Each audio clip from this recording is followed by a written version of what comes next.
అందరికీ. ఈరోజు అయితే నేను పొలంలోకి అయితే వచ్చేసాను. ఆకుకూర కనిపిస్తానే మనం ఆగుతామా చెప్పండి. సో అందుకే కోసేస్తున్నాను. ఈ ఆకుకూరని మీ సైడ్ ఏమని పిలుస్తారో కింద కామెంట్ సెక్షన్లో కామెంట్ చేయండి. మేమైతే చిరాకని పిలుస్తాము. దీంతో మేము పప్పు చేసుకుంటాం, ఫ్రై చేసుకుంటాం. ఫ్రై అయితే చాలా చాలా బాగుంటుంది. రైస్లోకి బాగుంటుంది, చపాతీ రొట్టెల్లో కూడా బాగుంటుంది.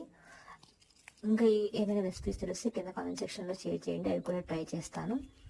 మీరు ఎప్పుడైనా ఈ ఆకుకూరను చూసారా లేదంటే ట్రై చేస్తారా అని చెప్పండి. దీనివల్ల అయితే హెల్త్ బెనిఫిట్స్ చాలా ఉన్నాయి. దీంట్లో ఐరన్ కూడా ఉంటుందని విన్నాను. సో మీకు ఎప్పుడైనా కనిపిస్తే ఖచ్చితంగా ట్రై చేయండి. Thank you so much for watching.